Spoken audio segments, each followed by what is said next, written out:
storyteller with Drag Story Hour NYC. I want to thank you for this opportunity to submit my testimony. Drag Story Hour NYC's mission is to produce storytelling and creative arts programming for children, teens, and represented by local drag artists like myself in libraries, in schools, and other community spaces in all 5 boroughs of New York City, and virtually as well. Our programs celebrate gender diversity in all forms and all differences.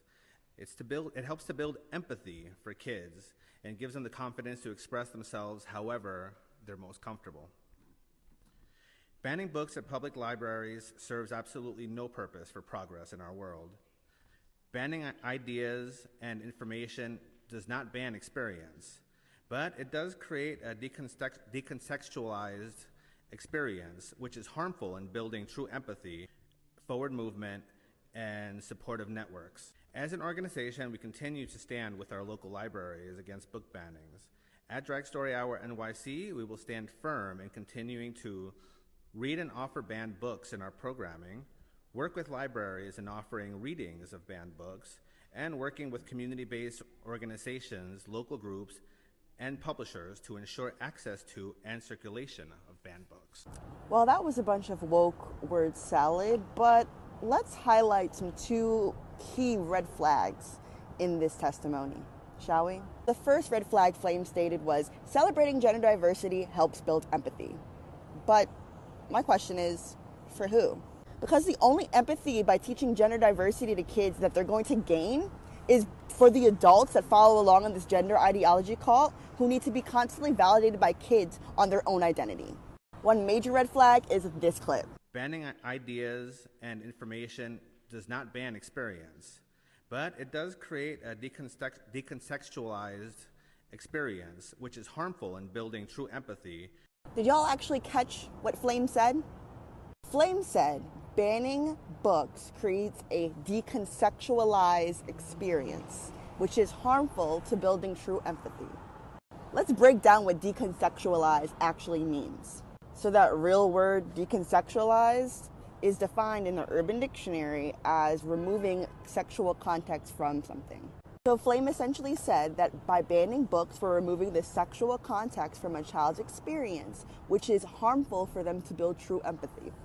But there's one major problem with that, because the only adults that want any sexual context in a child's experience are pedophiles. So by banning books, we're removing the sexual context out of a child's experience, which is harmful for them to build empathy for pedophiles. Well, it's finally nice to hear them say the quiet part out loud. Drag queen.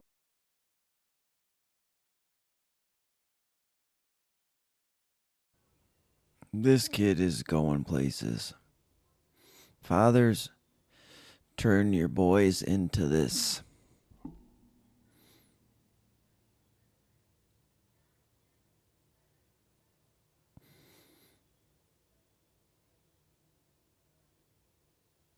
Amazing.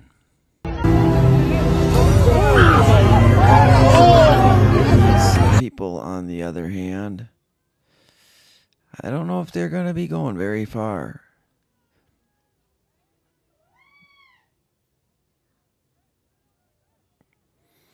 You know the old seatbelt commercial? You can learn a lot from a dummy.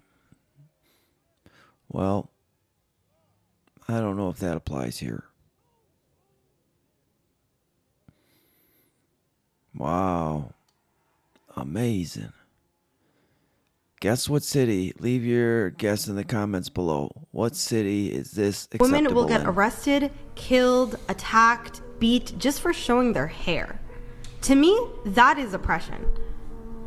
That's not scientific evidence of oppression. The scientific evidence, that's factual evidence. It's factual. You don't need to do any scientific study to know that if you go to the Middle East, you may not even live a day just dressed how you are right now. In America, you can walk to a bar alone at night, get drunk, and get home safe. Yes, that's not the safest thing to do, but even the fact that you have the capability of doing that shows that women are free and not oppressed.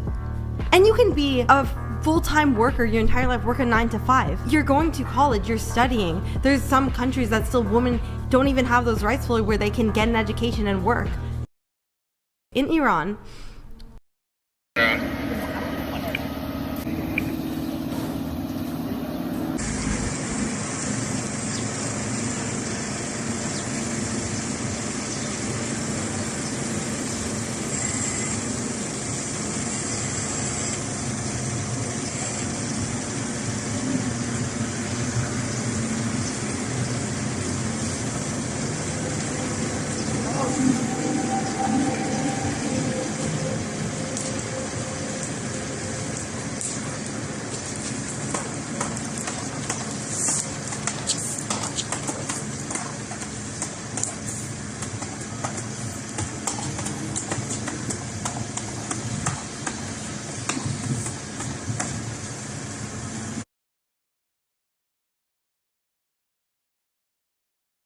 But he had barn doors! He was making a whole nother apartment all by himself! He bought this house! And he has a car. And it's nice! And his car, did you see his car? No. It's brand new. It's a 2021 SUV. It's beautiful. It has a screen in it. Yeah. I started to forget about like everything else, and I was just like, wow, I could start living like this.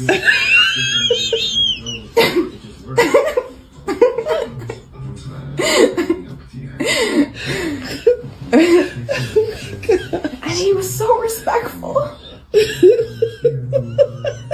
It was beautiful. What'd you have to drink? I had a couple cocktails and some wine. Yeah.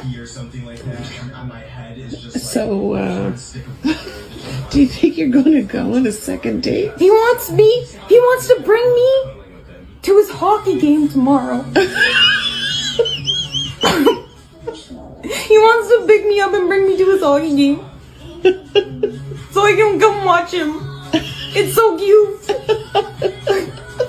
He says he wants to take me thrifting beforehand. So so we can pick out outfits for each other and not let each other see. And it's what we have to wear on our next date. That's what he said.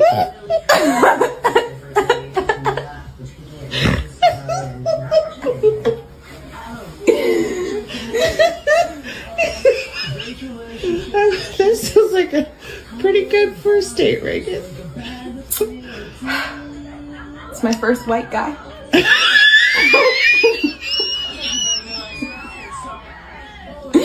I mean, no offense, but I think I kind of been missing out. He has a house at 25 years old. I'm only 22 and I don't know what I'm doing.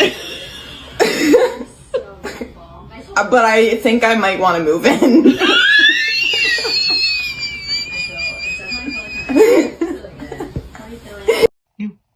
Hi. I want you to know that you are beautiful and important and you have value and you matter and your life is purposeful and you are on this planet for a reason. And there are millions of people who are fighting for your existence. To all the young kids out there who are scared because of what is going on in this country, because of what happened to Nex in Oklahoma, to what is happening legislatively, to what is happening to trans and non-binary and genderqueer people across this country, I want you to know that you matter. We at BPD are pastors preaching stuff like this. You need to run. Watch. Baby minorities, sexual and gender minorities have something to teach the church about dying to self, about new life, about